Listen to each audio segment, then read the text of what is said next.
Innovation Unplugged from the Alabama Community College System's Innovation Center takes you inside Alabama's workforce development.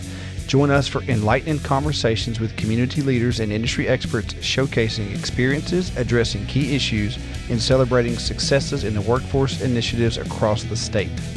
Well, welcome back to Innovation Unplugged, a podcast courtesy of the Innovation Center, part of the Alabama Community College System. I'm Houston Blackwood. I'm the Workforce Director for the Innovation Center.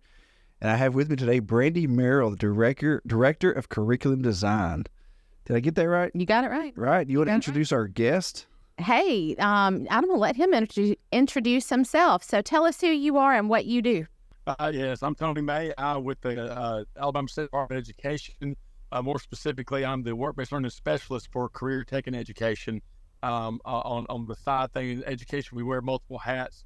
I also do work with the labor market statistics and data analytics, and also work with the CTSOs in Alabama. Perfect. Tell us what that's a big title and sounds like a lot of responsibility. So tell us a little bit about what your day-to-day looks like and how impactful you are. The biggest aspect of what I do is the work-based learning specialist, and that is that is the hot topic. That is where we really need to drive. And we're looking at trying to, which our unemployment rate's pretty good in Alabama, but looking at driving our participation rate up, is getting students to work because the work-based learning continuum in and of itself is very broad. It's from the exploration piece to the awareness piece to the training piece, where most people have heard of co-op. Of course, we know internships, apprenticeships. So one of the things that I help work with is the policies and procedures for getting our students to work, raising work-based learning awareness, trying to link K-12 to different sectors of industry, to our other agencies, the Office of Apprenticeship, community college, to our chamber, to our workforce regions. So just giving students just a broader understanding of what is out there. One of our fast mottos is you can't be what you can't see. And we really want to students to not have to go down so many tracks until they figure it out, because you can go to a 4-year college and talk to students, they know what they're majoring in, but if you ask them, what do you want to do? A lot of them don't even know what they want to do. And there's 840 careers, occupational stock codes in Alabama. And so trying to get students to explore all those things and understand what they want to do is really the meat of it. How do we improve those practices, best practices, and how do we enable our coordinators to best implement those in the classroom? That was great. Yeah, I don't know that I've ever heard you explain it that way 100%, but coming from K-12, knowing all those students who don't know what they don't know anything about what they want to do, we love that idea of exposure. We've been given some funding for that, just for career exploration around the state, specifically in the middle schools, with career exploration for the construction trade and transportation, different things. How often do you find when you're doing all that, you can't be what you can't see, and that's your motto in your path forward? How often do you find yourself determining or helping kids determine what they don't want to do? Well, nobody likes to admit that, because a student walks into a welding class and then they walk out and going, I hate this. I don't want to be there. You kind of take it personal sometimes. Now, I was a math teacher, so I had about 99% of students that hated math. So, that is the kind of tribes all over my subject. But that's a compliment. And I would say the majority, I don't have a hard statistic on it, but I would say the majority of students realize what they don't want to do. I usually tell a story is that, I moved a lot. My nephew came and job shadowed me as a principal one time, and we were moving, and he said, at one point he was like, Uncle Tony, when are we ever going to sit down? And I was like, man, it's a go job. And yes, I found him asleep in my office after like lunch. And at the end of the day, he said, Uncle Tony, I love you, but I don't want to be a principal. I'm like, good. That's a good thing to know now. Yeah. Rather than to get your teaching degree and work through and realize then at 25, I don't want to do it. So I would say the majority of our time, and we encourage our teachers and our CTE teachers to be proud when a student says, this is not what I wanted to be. It's not what I thought it was. great. Well, let's figure out what we can make you. Right. That's something I value that opinion because, I mean, truthfully, I got to my first semester of teaching after 4.5 years of college on it. I got to that first semester and I told my dad, I was like, this is not it. I do not like it. And he's like, well, we paid a lot of money, a lot of time, so you're going to make it this year. We'll see what happens. And then it got better, but, I wasn't ready, probably emotionally, the emotional intelligence. But so going into this job, I think that we do a very good job of letting kids and adults see, hey, this is what it looks like. Our courses, and I'm going to get Brandi to talk about that in a second. Our courses outline what this really looks like online, and then they get in the job and they're like, or they fall in love with it. And so I take pride in that we show them a boundary. At least we give them some direction. Right. And I think that's a really good thing to do. So I was wondering, I did some Googling on you. Not a background check, but just knowing about you as, before you come on the show. A pretty boring search. Well, thankfully, I didn't find anything weird. That's a good thing nowadays.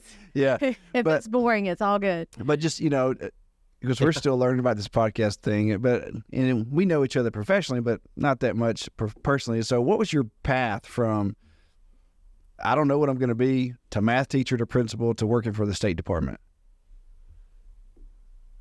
Wow. It's I could say it's all a blessing. I came out, mainly went to college because I wanted to play football, ended up with a double major in mathematics and information systems. I hated school. And so, I actually was a systems engineer for Walmart distribution centers. And, at 24 years old, loved that job, got to travel everywhere. And I said on the front end, I did not become a teacher for any heroic reason. My firstborn was born with a rare cancer, and it was she started chemotherapy at 9 months old, and believe it or not, with insurance and stuff at Walmart, it capped. And me and my wife went into a lot of debt medically, and I needed good insurance. And so my mother-in-law was a teacher. I got her Blue Cross card, called. They said they covered everything, and I actually, in my first interview as a principal, I was like, wherever, Lord, if you'll just get me where I can pay for my little girl, I'll go. And the first job interview I had, I told him, I said, listen, you need a math teacher. I need insurance. And if I can't do this in a year, you don't even have to fire me. Just tell me and I'll leave. And thank goodness I had a gift to teach. Yeah. And I fell in love with it. And I will say, it's a long story. It's a part of my test. But she passed my second year teaching. And but I loved it. I didn't ever want to go back to the engineering side. I loved teaching. And then they convinced me to be an administrator, because I'd wanted to get my master's and doctorate, teach at the collegiate level, and because I didn't think I was making any impact, and thank goodness I was given the blessing to see that I did make an impact on students, and I was convinced to be a principal, became a principal, and then one day I got a phone call from Brock Kelly because of my background. He's like, we really need data. We need good data in the State Department in career tech. Would you come along? And so that's how I wound up here. So nothing that I ever did. I will say I was raised by a hardworking man.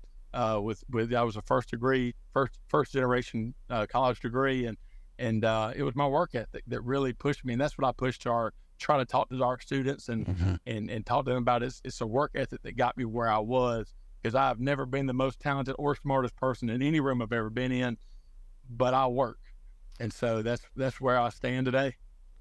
Yeah, I'd say it's a pretty heroic entry into the system, for sure.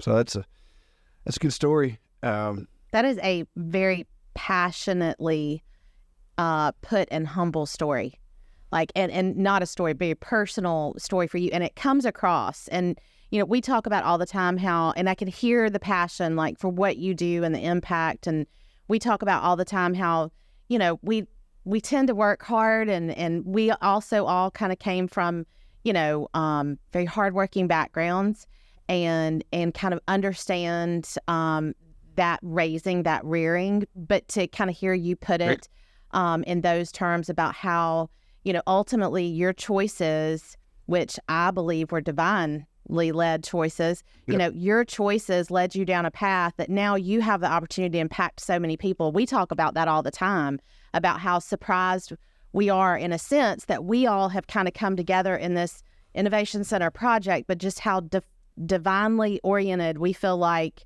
we are. So it sounds like your story's kind of similar, and the passion that you bring to it. So that was really touching. That was good. Well, it also didn't help my students any because, with me being kind of a bad student, I'd catch them at doing everything. And they're like, how did you know I invented that? So it made me a pretty effective principal too. So, oh man, absolutely. But I'm very passionate about what I do because I want, and I love brain research. I love getting to kind of know what generation we're dealing with and personalities. And I'm a family man. I love my family. I love my kids. And I read some research one day that the average teenagers these days, especially after COVID, only has 15 minutes of actual meaningful dialogue a week, meaningful dialogue with their parents. A week? It just broke my heart. A week. That is heartbreaking. A week. Yeah, that's... And it's like, and the thing is I know where my morals and my work ethic was instilled by Kenny May and by Kathy May. And they instilled those in me to work hard. And I'm like, if students aren't getting that, they can't help it. We can't help it, but goodness, we can teach it and we can emulate it. So let's do this. And so, because our economy and our workforce depends on it. Yeah, man, I don't believe in coincidences. Maybe I did a long time ago. And we've talked off record a few times about our faith and our mission and what guides us. But you might not know this. So Brock Kelly brought you to the State Department. So Brock Kelly, then I don't know, was he the president of LBW at that time? Oh no, he came from Charles Henderson, the State Department, and then left to go to do that. So now he is the president of LBW, and when his workforce director left, he hired another guy that he met on LinkedIn at a conference named Chad Sutton. Chad was on our podcast, some previous episodes. Chad's the workforce director. He literally moved from Indiana here. Well, what's funny about all that is that Brock Kelly's right in the middle, that he got you into the State Department. Then he brought Chad down here, and Chad will say that he felt like he was called, like he was a divine connection and interaction to move to Andalusia, Alabama from Indiana to do what he's doing, workforce training. And he's our champion for Skills for Success.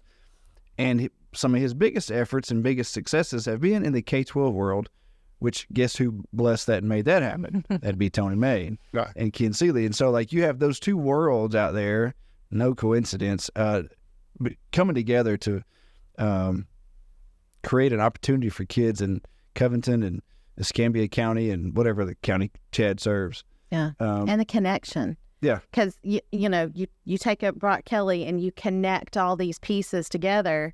We talked on another podcast about connections and how important those are, and you just brought up about parent, child connections. And so I kind of went off thinking about that for a minute because it was kind of pinging off a conversation we had brought up not too long ago. But those connections are important, whether it's, one-on-one, parent to child, or if it's teacher to child, or if it is, community leader to prospective employee, or, whether it's our organization to your organization. All of those connections are really what makes workforce move.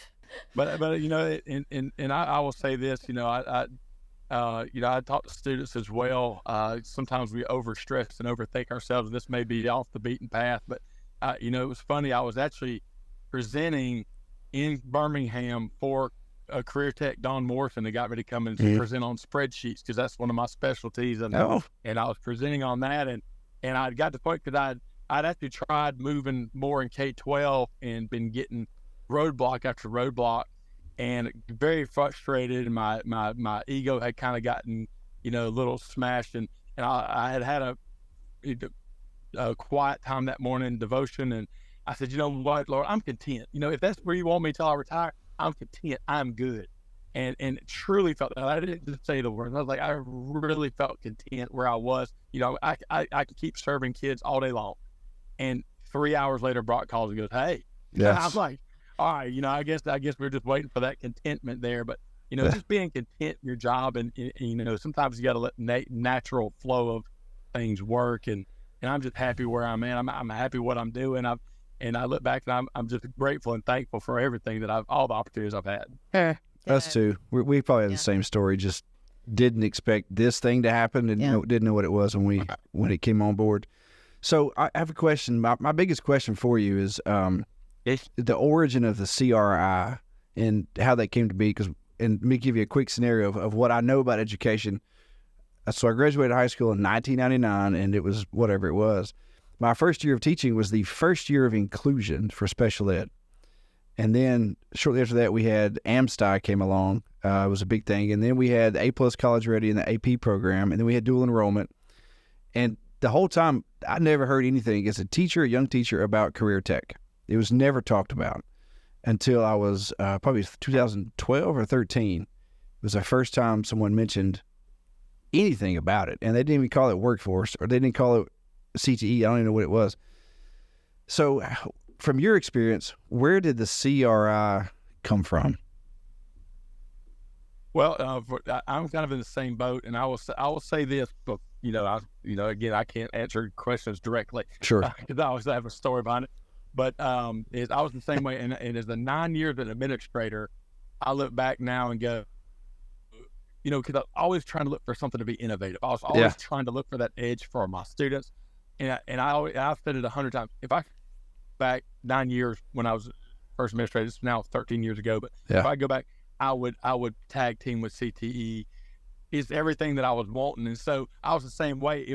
I'd heard it called Votech, and I may get canceled for saying that. That was one no phrases that they try to get away, because there was a stigma to kind of putting people, oh, you don't want to go to college, so go there, or you're in a special needs program, we need to accommodate you, so go there.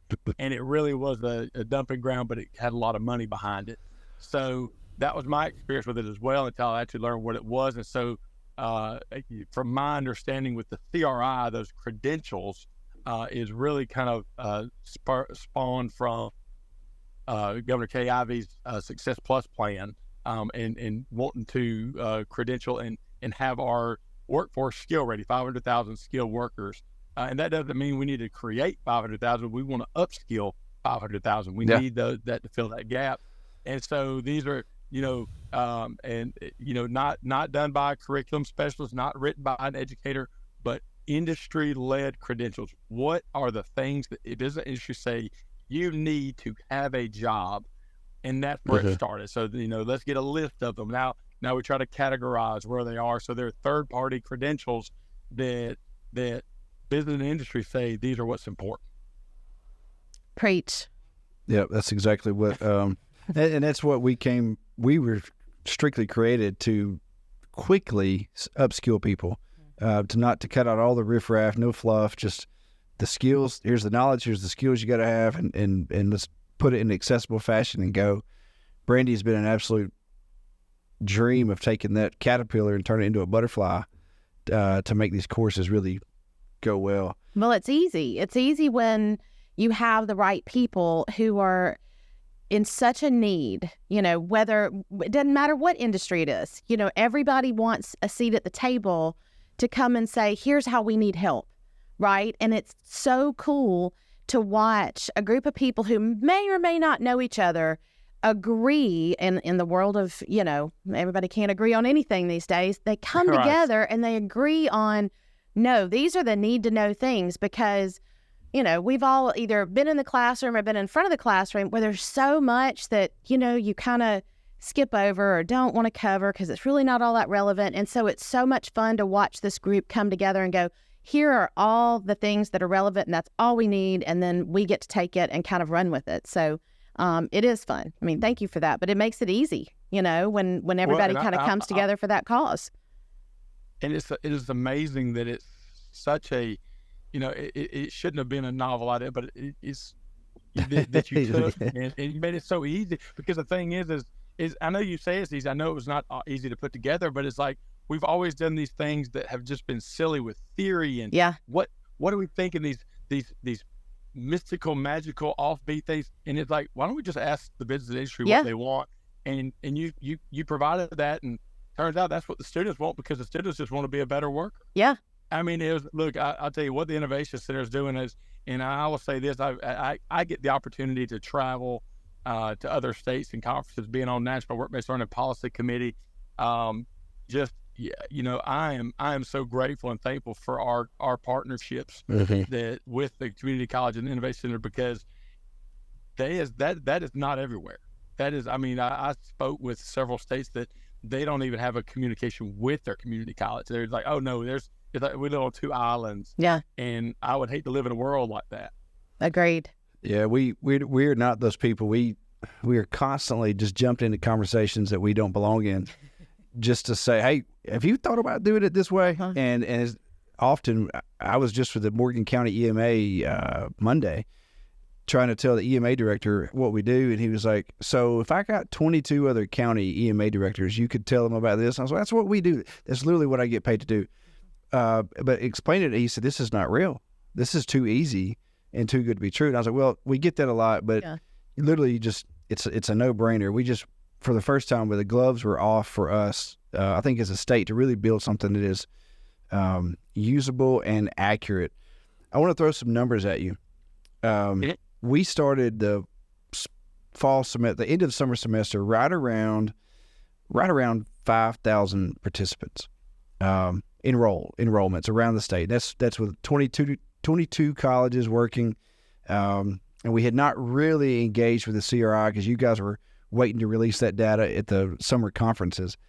Well, now we're closer to 8,000 people. So in one semester, we almost doubled our numbers. Wow. We've served over, this is a different number than when I wrote it down. We've served over 55 high schools, engaged with and served over 55 high schools out of 278 sections that we created. So in one semester. In one semester, okay. The fall of 23, and we, every class is a section. We had 278 sections, 193 of them. This was last Friday. 193 of them were K-12 around the state. And then, so in just some specific numbers, in Morgan County schools, food and beverage and skid steer, they had 175 kids register in 2 days. And just the other day in Limestone County Tech, they had 48 to register for skid steer and excavator.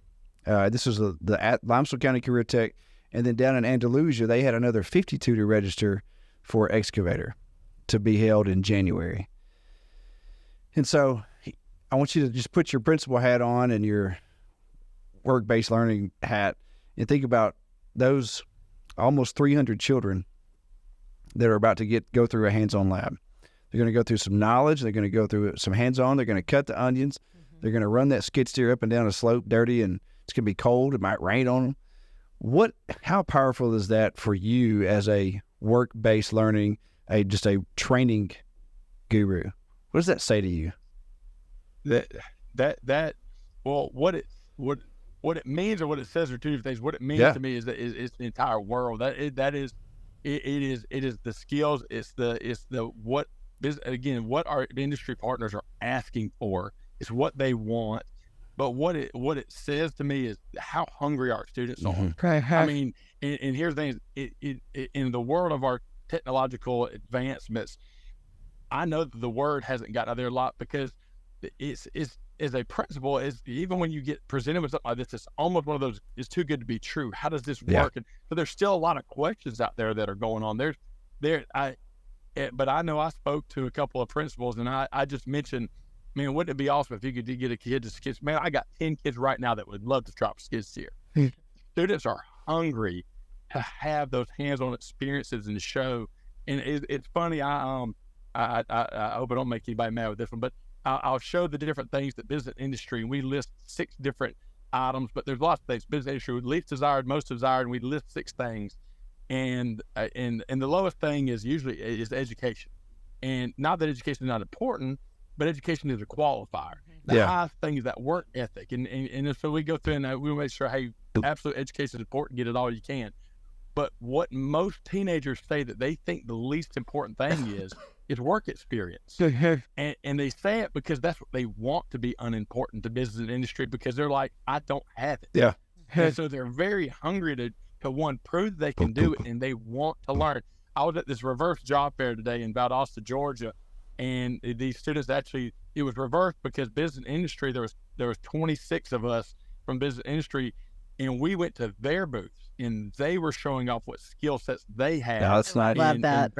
And it was really neat. They had their own portfolios, and they had to, it was a really, I'd love to go top to bottom and explain this. It was a big process, but, they were like hungry. They were nervous. It was cute seeing how nervous they were, but they're hungry to show their skills off, and they want to know more.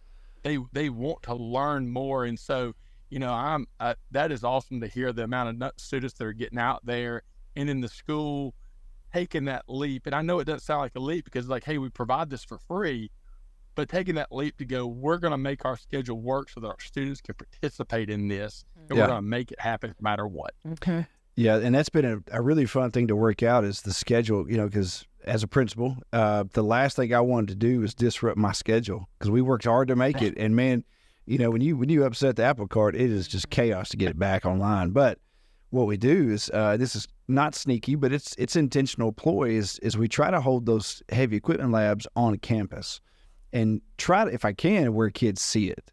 And so then as we're out there, throwing dirt around with a skid steer or a dozer, the other kids are over there in the parking lot looking at us like, what are they doing? And why are they getting to do it? That looks fun. Yeah, I want to do that. And so, but also we did one in the north, for high school kids. The campus is right next to elementary school, and the elementary principal came out and was like, hey, how long are these machines going to be here? I said, well, 2 days. Why? He said, well, I got this work, and the city won't do it, and the school system doesn't have time to do it. I said, well, we're having another excavator, dozer, and skid steer lab here in January. We'll be over there. And so on the second day, those students will have a chance of each lab. They'll have a chance to improve that area, lay some pipe with excavators. That's cool. Like the first lab will actually be a bulldozer, so they can like really just rough it out. And then they'll come back with the excavator, lay the pipes down, and then the skid steers will come back and do all the landscaping and the finish work, which is how it works in industry. And so the elementary principal was like, how'd you get that job? And I asked him, hey, buddy, I was in the right place, right time. But that's what we're doing with these kids. And so they are getting a certificate, but man, they're actually seeing like kind of a project management, on a light scale. And that's a really impact. Yeah. And a credential. Yeah. Fun, and to go with a transcript, it's unbelievable. I'd love to see that blow up. I spoke to the superintendent in Hale County in Georgia, and they did something not to y'all's level, but they ended up having students that got certified in resurfacing. Yeah. And so now they resurface their own parking lot stuff and pay their students to do it. Heck yeah. A fraction of the cost. Good money for the kids. Yeah. But fraction of the money for the school. So it saves the school. It gives, and now they got stuff to put on their resume and pictures to take. Say, look at this parking lot. I did that. Yeah. Who wouldn't want to hire that student? Yeah. Man, so man, I'm not surprised you said that because our worlds are aligned. But we had a conversation with a guy named LaShawn Wallace from York, Sumter County, and that was the same conversation. They were doing some work with the county and the city there, Sumter County and city of York, and he said, I want the kids in this city to ride down a road and their dad and uncles will be like, hey, I fixed that. Yes, last week. And then those kids will ride down like, hey, my dad did that. And it comes back to just creating that sense of pride and of ownership of a process or of a thing. And a community. Yeah. We've lost that because our handyman is in our wallet, Our skills are in our wallet. I've heard that said. So you mentioned something earlier about brain learning. And I think we constantly are doing that too, studying like what makes this thing work and how do we go forward. So you've had a really really interesting career path, and I know as a principal you had to convince a lot of people to do things they didn't want to do. What is your mental strategy when you say I've got this new initiative, got these specific obstacles, and it's not anything we've ever done before? How do you move people off of where they are to get them to be where you need them to be? What is your go-to strategy for that? My go-to strategy is I ask them, what do you want fixed? How could you fix? What could you do? And let them, because most of the time the innovation project that we're trying to work on is a solution to a problem anyway. Yeah. And so when they see them, okay, and ultimately kind of just guide that conversation. And ultimately I do that because when you get buy-in, when you believe in something, and people ask me all the time, I was like, y'all, I preach and I speak. And I consider myself an introvert. I'm nervous all the time when I Really? talk, and people go, "No way." No, I don't think that. And they go, "No, there's no way. You talk to me." I said, "When I talk about what I'm passionate about." Yeah. And that's easy. It's like you and people talk about. I actually had one guy when I was talking to the to the career coaches, because I ran out of time because I went overtime. He said, "All I have is one question: what kind of coffee do you drink?" And I said, "Look, man, you get me talking about workforce and Jesus, and man, we're gonna go crazy." And so the things now, you get me talking about something I'm uncomfortable with, and I'll look like a recluse. I don't really talk. And so if I can get somebody on board, and people will believe in it, and so I know when I brought in a new strategy called Human Empowerment Leadership Principles at the school, I'd get teachers, and I'm like, what do you see as the biggest problems? Ultimately, what it was really just focusing on that internal struggle that students had, that they externalize and we take it personal. And it's if I could have walked in the faculty and said, "This is what we're doing," and it would have been, "Here it is again." Yeah. But I had those teachers who I talked to about it. They saw the issues. I said, "What about this?" And they bought into it. And then when I showed them the process, they were like, "Yeah, that's exactly what I'm talking." And that's usually my go-to is, if you get them bought into it, then passion is going to trump desire. I mean, passion is going to trump, what your natural sense of what you want. Yeah. Couldn't have said it any better. That's really good. It's how groundswells start and grassroots efforts. And, like you said, it's like buy-in. Nobody really inherently wants to be told what to do. They want to model the way after something, be shown the way, but ultimately, when you get that buy-in early on, you create that groundswell of opportunity for change, and they're initiating their own change, and getting behind their own efforts of movement and that kind of stuff. So it's really cool. That's really well put. I like that. Well, you ask a lot of people, "What do you want to do?" "I want to change the world. I want to, I want to be impactful. I want to make an impact." And even my dad, he used to say, "I want to leave a legacy." That's why he, started his business. He's like, "I want to leave a legacy." And the thing is so people are passionate about what they're passionate about. So if you can, not manipulate it, but if you can be like, "Hey, you can be passionate. Here's a way to do it." Yeah. Then, man, you get somebody bought in with passion, and there's no stopping them. Yeah. And that's exactly what I mentioned. Chad Sutton earlier, that works with Brock Kelly. That's what the first time I ever met him, I said, "This guy's got some energy. This guy's got some desire." And I was talking to him on my way down here, and he just hired a new staff member just to handle our courses. And he said, "Man, I feel like for the first time in almost a year that I know I'm supposed to be doing this. I feel led to, and now I have a physical thing to actually move that pile. I don't just want to, now I can." And so, man, he was just rattling off all these ideas he had. And I was like, man, if I could just take 10% of that and dump that around the state, and let everybody see the possibilities. So good. Hey, Miss, another question. I know we're getting close on time. We got plenty of time, but I know you've got to get somewhere home. When we first called you about the CRI, about Skills for Success, and we had that first meeting on May 2nd at the system office, you guys all came over. What was y'all's thought when y'all walked out of the room and got back and looked at each other? What did you say to each other about what we were trying to do? It was more of an emotional surge. It's incredible. This is absolutely incredible. This is like, what do we do? And of course, Ken Seeley is the TRI guru. And so it was like, let's make this happen, and of course, immediately strategizing on, selling, how do we get this to our principals? How do we sell this to our directors? How do we, because this is here, and it needs to be here to stay. And I can't wait to see what it blows up and expands into. Yeah. So no, we were excited. And again, the fact that, and again, I love you guys. I don't say it just because I'm trying to score brownie points with y'all, because nobody pays. Community colleges don't pay me any extra to say this, but that y'all include K-12 and brought it in and have offered so many resources that are invaluable to our students, and our teachers love it, because it seems like, and I'm sure this is what y'all know, y'all had this in mind, but it seems like y'all's sole intent was to make it easier for the teacher, and because the last thing you want to do is pile more onto them. And I'm speaking to like ACE as well, I mean, I don't think it can get any more easier than the skills for success, because it's it's laid out, it's there, and the lab's done for you. So the I speak like the ACE program and the MAPS. It's just incredible that y'all have been like, hey, we have this product and we want to get it to our K-12 students. Yeah, we didn't know how y'all would respond, so we asked, around our building, hey, can we call them? Can we talk to them? They're like, well, whatever, sure. And then they never were like, yes, go ahead, that'd be a great idea. So we just went after it, and again, jumped in a conversation we weren't really a part of.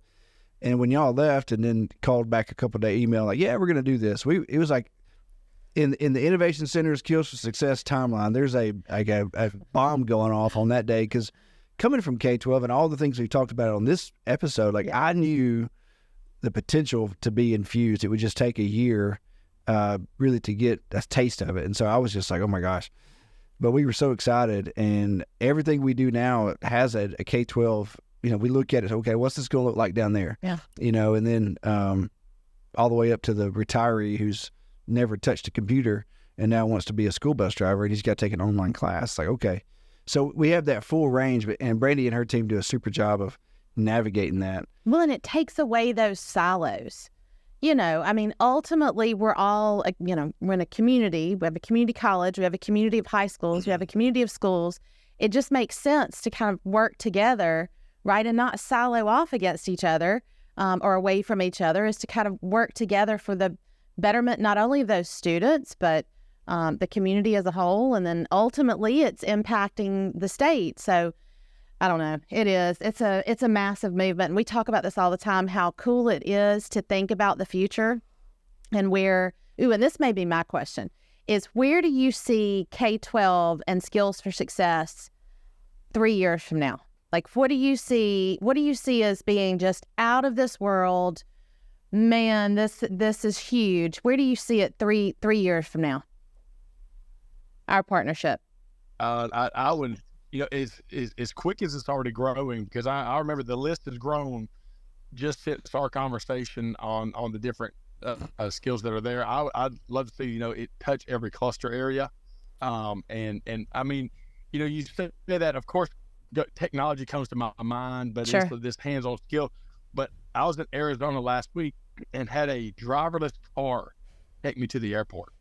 Yeah. A car came and picked me up that had no driver in it and drove me. The sky's the limit on what we can do, because we can reach as deep as we want to reach, and there's almost an unlimited amount of skills that we can teach. Yeah, that's great. I'm glad you said that. Hey, did you wear your seatbelt with that car with no driver? Did you wear a seatbelt? Sorry, I had to. Yeah, it makes you wear a seatbelt. Okay, I was just curious. I can't imagine it. Well, this kind of picks up on a conversation we had yesterday, which was we kind of went and visited and listened to somebody talk about artificial intelligence. And so, do you think that that's something that would excite K-12? Is kind of discussing, learning about maybe a Skills for Success course, what have you, with kind of all things artificial intelligence? Well, I kind of think right now artificial intelligence is still in that scary state. Yeah, absolutely. A lot of people are not touching it. If not, I'm sorry, I got to a call. Yeah. No worries. If by next fall we had an AI course, it was generic, but hey, here's what it is. Here's how it works. Here's some basic ways to write with it. Here's some basic ways to draw with it. Here's how it drives a car. Here's how it drives. All all the things it already does for you that you don't think is AI. I think it'd be useful for you guys, especially the ones who have just never seen it because they live somewhere that doesn't really broadcast it. Well, I heard somebody say AI is not going to replace jobs. AI is going to replace jobs with people who replace. AI is not going to take the place of people. AI is going to take the place of people who use AI. Yes. So it's like same thing. You kind of need to lean into. Yeah. You need to lean into it, but we're kind of at that stage because I think the biggest thing right now in K-12 is they're going to cheat. they're going to cheat with it. All we're focused on is Chat GPT and it writing papers. Yeah. But it's much bigger. Like I said, it's driving cars. Yeah. So, I mean, I think we'd be irresponsible to not lean into it. But like I said, that's just one small aspect of it. Like I said, we're still going to have a lot of different skills that need to be learned. So I could just hoping this touches all the cluster areas so that we can create CRIs in all the areas. Absolutely.